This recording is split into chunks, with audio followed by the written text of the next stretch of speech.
السلام عليكم ورحمة الله وبركاته. الحمد لله رب العالمين الملك الحق المبين، والصلاة والسلام على سيدنا محمد الصادق الوعد الأمين، وعلى آله وصحبه الطيبين الطاهرين. Amma ba'du, rekan-rekan yang sedang mengikuti kajian online Yayasan Syahama, kita bertemu kembali dalam kajian kitab Nurud Duja min Aqidati A'immatil Huda. Pada pertemuan sebelumnya kita telah jelaskan bahwa dalam rangka melaksanakan perintah Allah Subhanahu wa taala dalam Al-Qur'an untuk memaknai ayat-ayat mutasyabihat dengan makna yang tidak bertentangan dengan ayat-ayat muhkamat, untuk menyesuaikan, menyelaraskan makna ayat-ayat mutasyabihat dengan ayat-ayat muhkamat, maka para ulama Islam terbagi menjadi dua kelompok dengan dua metode dalam memahami ayat-ayat mutasyabihat. Metode pertama dikenal dengan istilah at-tafwid atau at-ta'wil al-ijmali. Metode ini diikuti oleh mayoritas atau kebanyakan ulama salaf, para ulama yang hidup pada 3 abad pertama Hijriyah. Metode kedua dikenal dengan istilah at-ta'wil saja, atau dikenal dengan at-ta'wil at-tafsili. Metode ini diikuti oleh mayoritas ulama khalaf, dan telah kita jelaskan pada pertemuan yang lalu bahwa metode yang pertama dan metode yang kedua sepakat dalam satu substansi, yaitu tidak memaknai ayat-ayat mutasyabihat secara zahirnya, memastikan bahwa zahir dari ayat-ayat atau hadis-hadis mutasyabihat, makna yang paling cepat terlintas dalam benak dari ayat-ayat dan hadis-hadis mutasyabihat, zahir itu ghairu murad. Zahir dari ayat-ayat dan hadis-hadis mutasyabihat itu bukan makna yang dikehendaki oleh Allah Subhanahu wa taala atau Rasulullah sallallahu alaihi wasallam. Dalam substansi ini, baik metode pertama maupun kedua sepakat untuk tidak memaknai ayat-ayat atau hadis-hadis mutasyabihat secara zahirnya, karena memang zahirnya bertentangan dengan ayat-ayat muhkamat.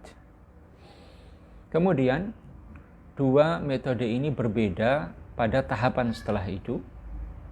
Metode yang pertama tidak menentukan makna tertentu atau makna A atau makna B dari ayat dan hadis itu, tapi menyerahkan pengetahuan tentang maknanya kepada Allah Subhanahu wa taala.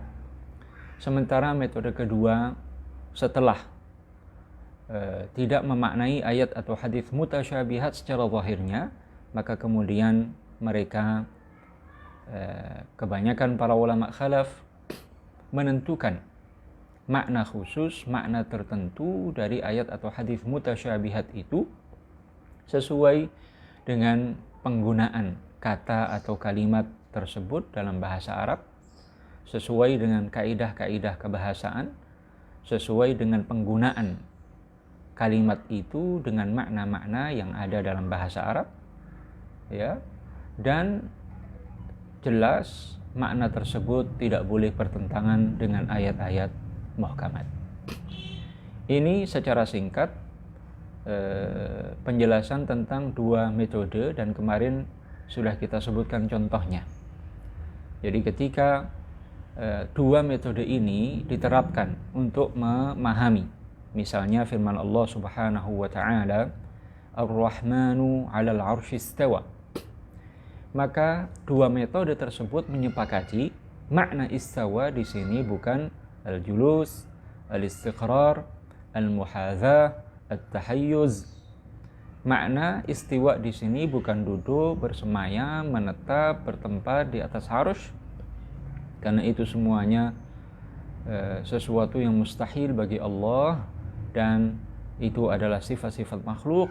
Dan jelas ayat-ayat muhkamat menegaskan bahwa Allah tidak boleh disifati dengan sifat-sifat makhluknya. Baik metode pertama atau kedua menegaskan makna istiwa bukan duduk, bersemayam, menetap, bertempat, ya. Namun kemudian tahapan setelah itu, metode pertama mengatakan Allahu a'lam bimuradihi, Allahu lebih tahu apa makna yang ia kehendaki dari istawa. Yang jelas Allah disifati dengan istiwa yang tidak menyerupai istiwanya makhluk, bukan duduk, bersemayam, berada di atas arsy dengan jarak, bertempat dan semacamnya, ya, lalu menyerahkan pengetahuan maknanya kepada Allah. Sementara metode kedua, ketika memaknai ayat Ar-Rahmanu 'alal 'arsy istawa, setelah menegaskan bahwa zahir dari istawa itu Allah wajib disucikan darinya, bukan itu makna yang dikehendaki. Duduk, bersemayam, berada di atas arsy dengan jarak, bertempat, bukan itu makna yang dikehendaki dari istiwa. Lalu apa maknanya? Karena secara bahasa istawa bisa berarti qahara wastaula, bahkan ini adalah asyrafu ma'ani al-istiwa, bahkan ini adalah makna yang paling mulia dari kata istawa. Maka para ulama, kebanyakan ulama khalaf mengatakan istawa dalam ayat ini mungkin maknanya adalah qahara wastaula. Dan jelas al-qahr wal istila makna yang layak bagi Allah, yang tidak bertentangan dengan ayat-ayat muhkamat. Itu kurang lebih apa yang kita sampaikan atau inti materi yang kita sampaikan pada pertemuan yang lalu. Pada pertemuan kali ini kita akan menjelaskan bahwa demikian atau seperti yang kita jelaskan inilah para ulama menjelaskan tentang dua metode ini. Jadi baik para ulama salaf maupun para ulama khalaf tidak pernah memaknai ayat-ayat mutasyabihat secara zahirnya. Para ulama khalaf, kebanyakan para ulama salaf dan kebanyakan para ulama khalaf semuanya sepakat bahwa makna zahir dari ayat atau hadis mutasyabihat bukan itu makna yang dikehendaki dari ayat atau hadis tersebut. Jadi para ulama salaf dan khalaf tidak pernah memaknai ayat-ayat mutasyabihat secara zahirnya. Namun dalam hal ini para ulama salaf memang ketika menjelaskan hal itu, mereka menjelaskannya dengan kalimat-kalimat yang singkat, kalimat-kalimat yang tidak panjang lebar, ya, karena pemahaman mereka yang kuat, ilmu menyebar di tengah-tengah kaum muslimin saat itu, dan memang kebiasaan para ulama salaf menjelaskan secara singkat hal-hal seperti ini.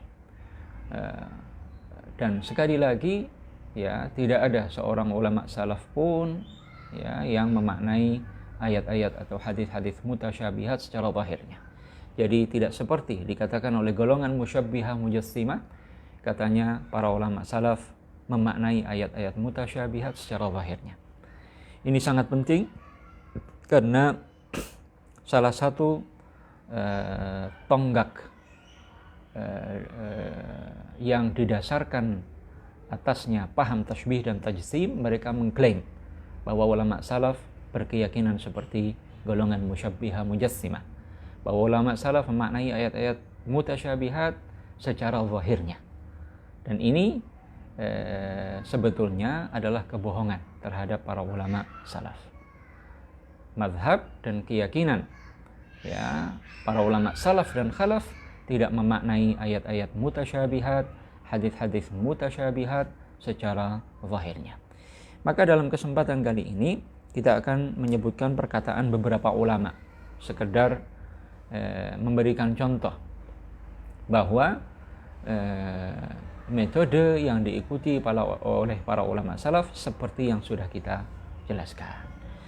Kitab yang ada di tangan kami adalah kitab Al-I'tiqad wal Hidayah ila Sabilir Rasyad. Ini karya Al-Imam Al-Hafiz Abu Bakar Ahmad Ibn Al-Husain Al-Baihaqi yang meninggal tahun 458 Hijriyah. Dalam kitab ini beliau tengah menjelaskan keyakinan atau mazhab para ulama hadis dan para ulama salaf ketika memaknai ayat-ayat mutasyabihat tersebut dan hadis-hadis mutasyabihat persis seperti yang telah kita sampaikan. Di halaman 55, Al-Imam Al-Hafidh Al-Baihaqi menegaskan, wa ashabul hadisi fima warada bihi al-kitabu was sunnah min amthali hadha wa lam yatakallam ahadun min as-sahabati wat tabi'in fi ta'wilihi ala qismain. Jadi para ahli hadis, tolong diperhatikan, beliau menegaskan ini mazhab para ahli hadis. Ya, beliau tengah menjelaskan mazhab para ulama hadis. Wa ashabul hadis fima warada bihil kitab was sunnah min amthali hadha. Para ulama hadis tentang apa yang ada dalam Al-Quran dan Sunnah, ayat-ayat hadis-hadis yang mutasyabihat. Karena sebelum ini yang disebutkan oleh Al-Hafidh Al-Baihaqi adalah tentang ayat-ayat dan hadis-hadis mutasyabihat, seperti firman Allah, wa jaa rabbuka wal malaku saffan saffa, juga seperti haditsun nuzul. Ya. Kata beliau, para ahli hadis menyikapi ayat-ayat hadis-hadis mutasyabihat dan tidak ada seorang pun sahabat yang menjelaskan maknanya, maka mereka terbagi menjadi dua kelompok. Minhum, yang pertama, man qabilahu wa amana bihi, yaitu sekelompok para ahli hadis yang menerima dan mengimani ayat-ayat mutasyabihat itu, walam yu'awwilhu, dan tidak mentakwilnya secara terperinci. Wa wakkala ilmahu ilallah, dan menyerahkan pengetahuan maknanya kepada Allah. Wa nafa al-kayfiyyah wa tashbiha anhu, dan menafikan kaifiyah, semua sifat-sifat makhluk, duduk, bersemayam, ya, bertempat, menetap, turun secara fisik dari atas ke bawah, naik dari bawah ke atas, dan seterusnya. Para ulama salaf atau sebagian ulama atau sekian bagian dari ulama hadis, wa nafa al-kayfiyyah wa tashbiha anhu, menafikan semua sifat-sifat makhluk, menafikan keserupaan dengan makhluk dari Allah Subhanahu wa taala. Ini kelompok pertama. Wa minhum, kelompok kedua, man qabilahu wa amana bihi, menerimanya, mengimaninya. Jadi dalam hal ini sama, baik ulama salaf maupun ulama khalaf, baik para ahli hadis yang mentakwil atau tidak mentakwil, semuanya menerima ayat-ayat dan hadis-hadis mutasyabihat itu, mengimani ayat-ayat dan hadis-hadis mutasyabihat tersebut, wa hamalahu ala wajhin yasihhu isti'maluhu fil lughah, dan memaknainya dengan makna, ya, dengan pemaknaan yang berlaku dalam bahasa Arab, ya, yang berlaku dalam bahasa Arab, wala yunaqidut tauhid, dan tidak bertentangan dengan prinsip-prinsip tauhid, prinsip-prinsip tanzih, menyucikan Allah dari segala keserupaan dengan makhluk. Wa qad dzakarna hataini at-tariqatain, kami telah menjelaskan dua metode ini, ya. Yang pertama tidak mentakwil secara terperinci, yang kedua mentakwil secara terperinci, fi kitabil asma was sifat, dalam kitab al asma was sifat, fil masail allati takallamu fiha min hadzal bab, ya, tentang masalah-masalah yang dibicarakan oleh mereka berkaitan dengan ayat-ayat dan hadis-hadis mutasyabihat. Jadi jelas Al-Hafidz Al-Baihaqi seorang ulama besar, seorang pakar hadis ternama, ya, bahkan sebagian ulama hadis memuji Al-Hafidz Al-Baihaqi dengan pujian yang luar biasa. Ya, Al-Hafidz Abu Sa'id Al-Ala'i, beliau pernah mengatakan tentang Al-Baihaqi, lam ya'ti ba'da Al-Baihaqi wad-Daraqutni mithluhuma wala man yushbihuhuma. Setelah Al-Baihaqi dan Ad-Daraqutni tidak ditemukan pakar hadis yang sehebat ilmunya seperti keduanya atau mendekati ilmu keduanya Al-Baihaqi dan Ad-Daraqutni. Selain Al-Baihaqi tidak hanya pakar di bidang hadis, beliau juga pakar dalam bidang fiqih, pakar dalam bidang tafsir, dan sekian banyak disiplin-disiplin ilmu keislaman lainnya. Ini kutipan dari Al-Hafidz Al-Baihaqi. Berikutnya kutipan dari Al-Imam Badruddin Ibnu Jama'ah. Beliau punya kitab yang terkenal dengan Idahud Dalil fi Qat'i Hujaji Ahli Ta'til. Juga dikenal dengan nama lain At-Tanzih fi Ibtali Hujaji Tashbih liqadhi al-Qudah Badruddin Ibnu Jama'ah al-Mutawaffa yang meninggal tahun 733 Hijriah. Dalam kitab ini di halaman 255 Al-Imam Badruddin Ibnu Jama'ah juga menjelaskan, ya, dua metode yang diikuti oleh para ulama salaf dan khalaf dalam memahami ayat-ayat dan hadis-hadis mutasyabihat. Beliau mengatakan, ya, setelah menjelaskan bagaimana menyebar paham tajsim, tashbih di satu pihak, dan menyebar paham ta'til, menafikan sifat-sifat Allah di pihak lain, maka kata beliau, fahtaja ahlul haqqi ila raddi ala mabtada'uh. Maka ahlul haqqi, ahlus sunnati wal jamaah perlu untuk melakukan bantahan terhadap bid'ah tashbih dan tajsim, juga terhadap bid'ah at-ta'til, wal iqamatil hujaji ala khata'i ma taqawwaluh, dan untuk menegakkan hujjah-hujjah untuk menjelaskan kesalahan bid'ah tashbih dan tajsim, ya, serta bid'ah ta'til, ya, yang mereka atasnamakan itu keyakinan ulama salaf atau mereka atasnamakan sebagai tanzih, ya. Wanqasamu qismain, mereka terbagi, para ulama ahlul haq terbagi menjadi dua kelompok. Ahaduhuma, yang pertama, ahlut ta'wil, ya, yang dikenal dengan ahlut ta'wil. Wahumul ladzina tajarradu lirraddi 'alal mubtadi'ah. Ini yang metode pertama, kedua disebutkan terlebih dahulu. Metode at-ta'wil atau at-ta'wil at-tafsili disebutkan terlebih dahulu. Kata beliau, wahumul ladzina tajarradu lirraddi 'alal mubtadi'ah minal mujassimati wal mu'attilah. Mereka adalah orang yang memfokuskan diri untuk membantah golongan-golongan ahli bid'ah, baik dari kalangan mujassima, mereka yang meyakini Allah adalah jism, menyerupakan Allah dengan makhluknya, wal mu'attilah, dan golongan ahlu ta'til, golongan mu'tazilah, wa nahwihim, dan semacam mereka, minal musyabbihati wal mu'tazilati wal khawarij, dan semacam mereka dari kalangan ahli bid'ah lainnya, musyabbihah, mu'tazilah, kelompok-kelompok lain dari golongan musyabbihah, begitu juga mu'tazilah dan khawarij.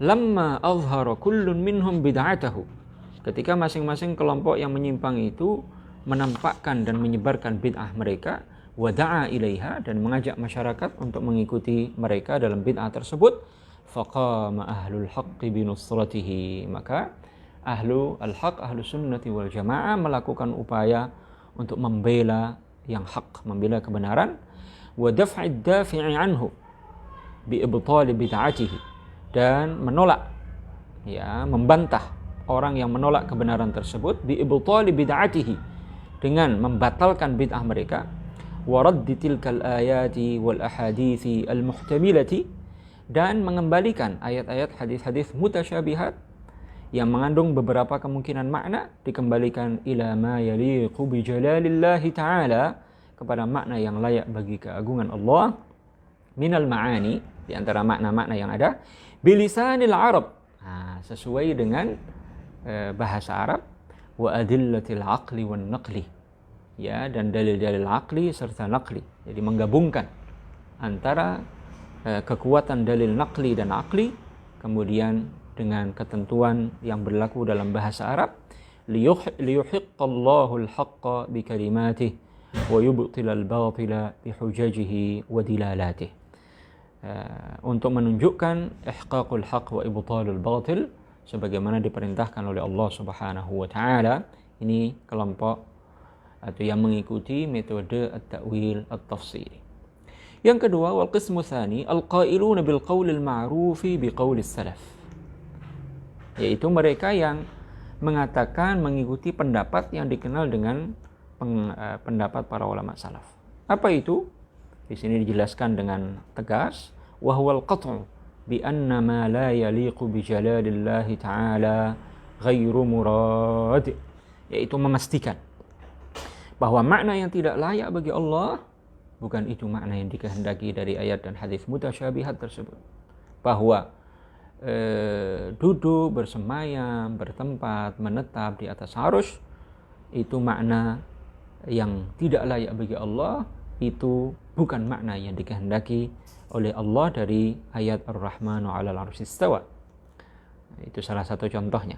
Wasukutu an ta'yinil ma'nal murad, dan diam artinya tidak menentukan makna yang dikehendaki, minal ma'anil la'iqati bi jalalihi ta'ala, tidak menentukan maknanya seperti ini meskipun makna itu layak bagi Allah.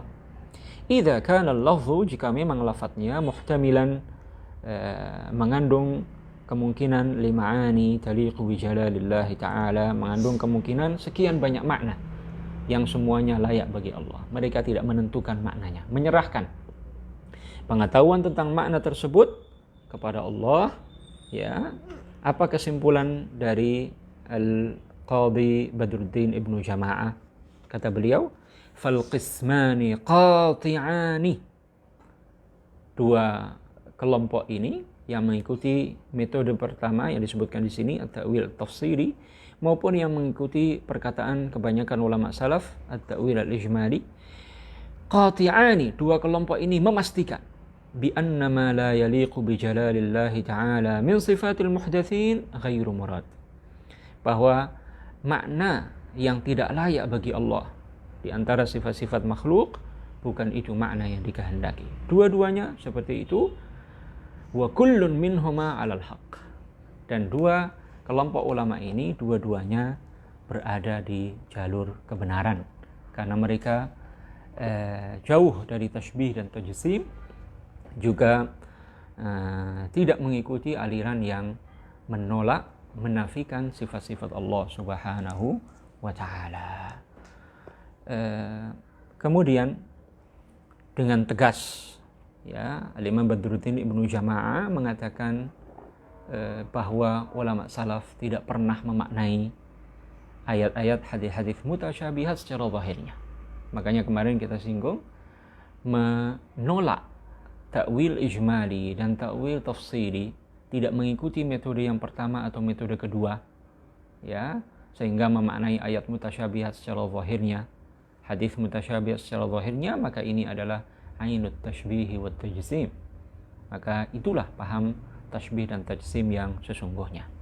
Makanya beliau mengatakan terhadap orang yang menyelewengkan metode para ulama salaf, terhadap kalangan yang mengatasnamakan ulama salaf sehingga memaknai ayat dan hadis-hadis mutasyabihat secara zahirnya, beliau menjelaskan dengan tegas, wa man intahala qaulas salafi, orang yang mengaku mengikuti perkataan para ulama salaf, wa qala bi tashbihin aw takyifin, lalu dia meyakini tashbih atau takyif, sama menisbatkan sifat makhluk bagi Allah, au hamala al-lafdha ala zahirihi, atau memaknai lafaz kalimat yang ada dalam ayat atau hadis mutasyabihat secara zahirnya mimma yata'ala Allahu anhu, di antara makna-makna yang Allah Maha Suci darinya, min sifatil muhdatsin, di antara sifat-sifat makhluk, fahuwa kadzibun fi intihalihi, maka dia berdusta dalam mengaku itu sebagai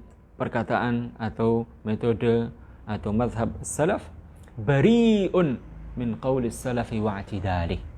Orang ini terlepas, meninggalkan keyakinan dan pendapat para ulama salaf yang moderat, ya, tidak menafikan sifat-sifat Allah, juga tidak menetapkannya disertai tasybih dan ta'til.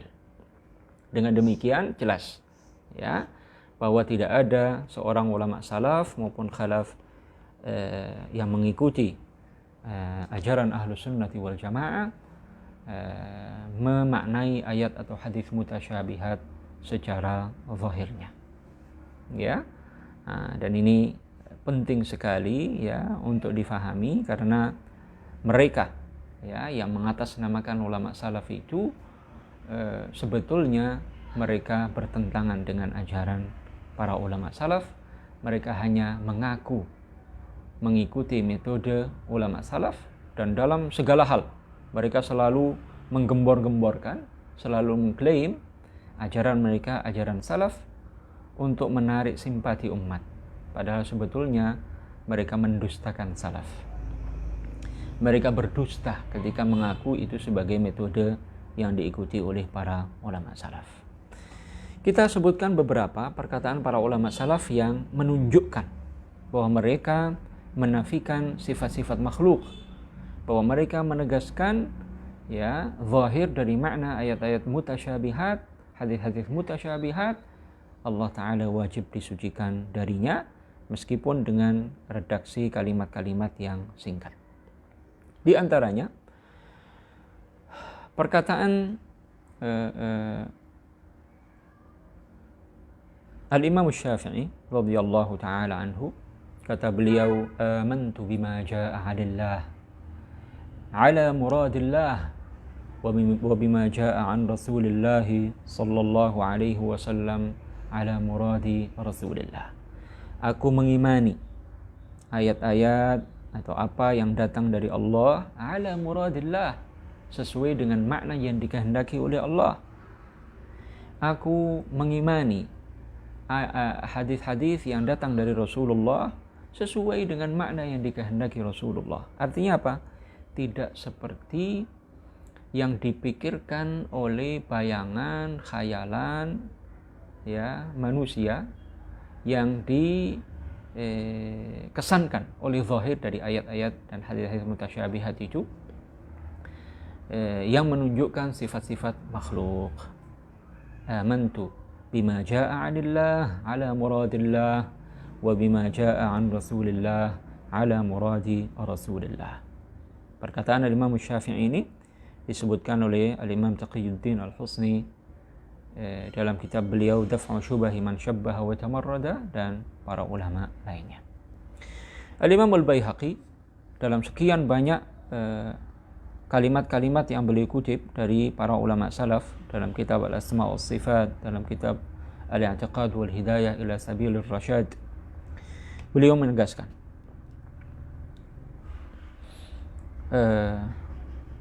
fa'ammal istiwa'u, ini perkataan Al-Baihaqi dalam Asma' was Sifat, fa'ammal istiwa'u, sedangkan tentang istiwa, fal mutaqaddimuna min ashabina, maka para ulama mutaqaddimin dari kalangan Asy'ariyah, pengikut Imam Abu Hasan Al-Asy'ari, kanu, atau dari kalangan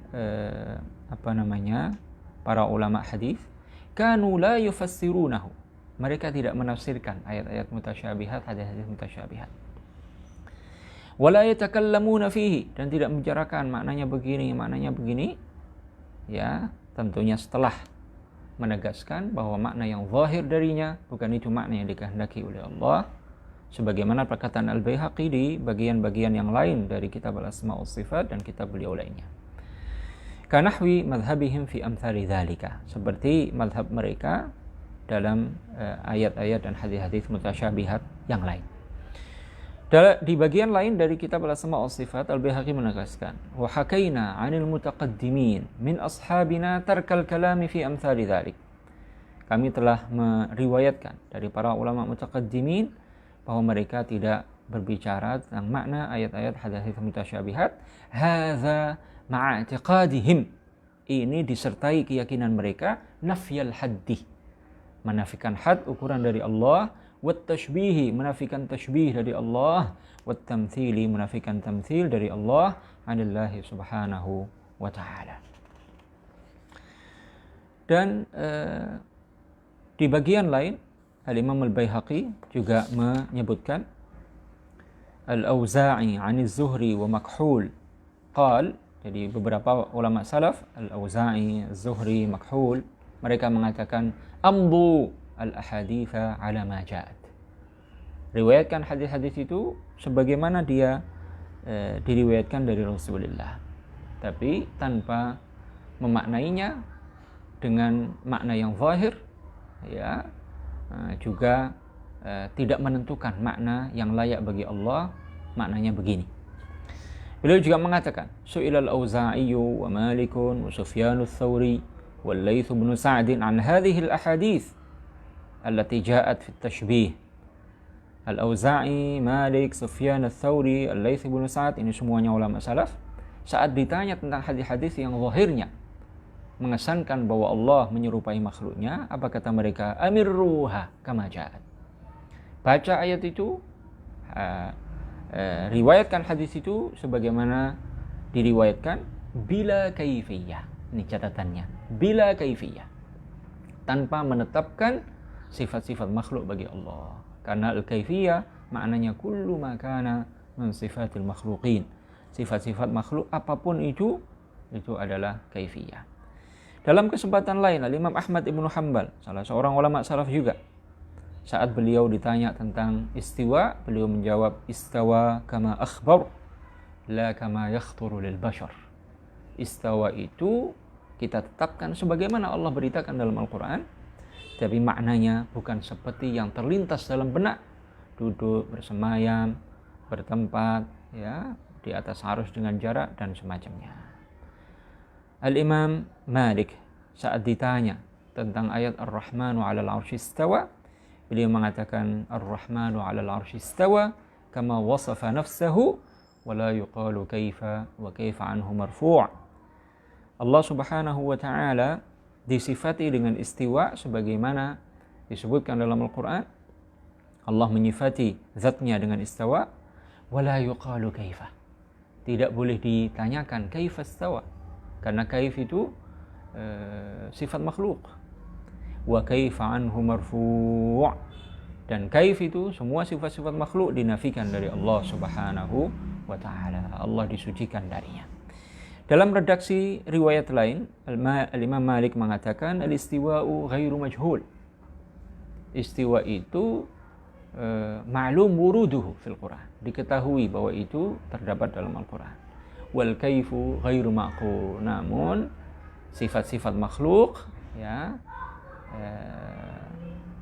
yang ada pada kata istawa itu sesuatu yang mustahil bagi Allah. Ini dua riwayat dari Imam Malik yang disebutkan oleh Al-Hafidz Al-Baihaqi dalam Al-Asma' wa Sifat. Sedangkan riwayat al-istiwa'u ma'lum wal kaifu majhul, ada kata al-kaifu majhul, itu riwayah yang tidak sahih secara sanad dan maknanya tidak sesuai dengan apa yang dikehendaki oleh Al-Imam Malik dari perkataannya, karena jelas dua riwayat yang sahih dari beliau, wa kaifa anhu marfu' wal kaifu ghairu maqul. Ya. Nah, ini penegasan para ulama salaf. Jadi tidak terlewatkan, selalu mereka mengatakan bila kaifiyah, wala kaif, la kama yakhturu lil bashar. Ya, ini semuanya penegasan bahwa makna zahir dari ayat-ayat dan hadits mutasyabihat yang merupakan sifat-sifat makhluk itu wajib disucikan, wajib dijauhkan dari Allah Subhanahu wa ta'ala, karena Allah maha suci darinya. Dengan demikian, ma'asyarul hadirin, kaum muslimin muslimat rahimakumullah, menjadi jelas di mata kita, ya terbukti bahwa metode para ulama salaf seperti yang dikutip dan dijelaskan oleh para ulama yang telah kita sebutkan, bukan seperti diklaim oleh golongan musyabbiha mujassimah bahwa para ulama salaf memaknai istawa dan semacamnya dengan sifat-sifat makhluk, duduk, bersemayam, menetap, bertempat dan semacamnya. Ya, mereka golongan musyabbiha mujassimah ini tidak paham bahwa duduk, bersemayam, bertempat, turun dari atas ke bawah, naik dari bawah ke atas dan semacamnya, itulah kaifiyah, itulah kaif yang dinafikan oleh para ulama salaf radhiyallahu taala anhum. Dua kutipan dari kitab Al-I'tiqad wal Hidayah dan kitab Idahud Dalil ini hanya sekedar contoh saja.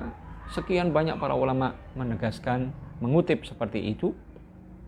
Al-Imam An-Nawawi dalam syarah Sahih Muslim, Al-Hafidh Ibnu Hajar dalam Fathul Bari, Mulla Ali Al-Qari dalam Mirqatu Al-Mafatih, dan sekian banyak para ulama sepakat bahwa keyakinan ulama salaf seperti yang sudah kita jelaskan, bukan seperti yang diklaim oleh golongan musyabbihah mujassimah di masa lalu atau di masa sekarang. Mudah-mudahan ini bisa mengokohkan keyakinan kita dan menjadi jelas bagi kita bahwa metode yang dibenarkan, metode yang diikuti oleh ahlul haq, ahlus sunnati wal jamaah antara dua, at-ta'wil al-ijmali atau at-ta'wil at-tafsiri, dan dua-duanya benar. Dan ini, dua metode ini disebutkan oleh sebagian ulama dalam bentuk nazaman yang singkat dan tepat.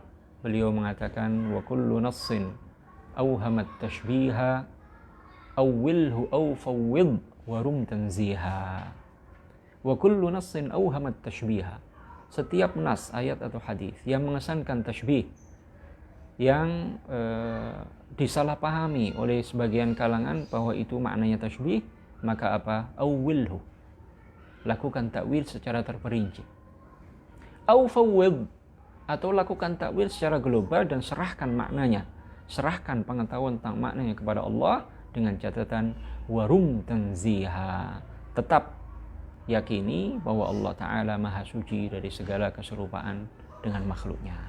Kita akhiri dengan tahlil dan salawat Nabi. La ilaha illallah, Allahumma salli ala sayyidina Muhammad wa ala alihi wa sahbihi wa sallim. Rabbighfir li wa lil mu'minin wal mu'minat. Wassalamu alaikum warahmatullahi wabarakatuh.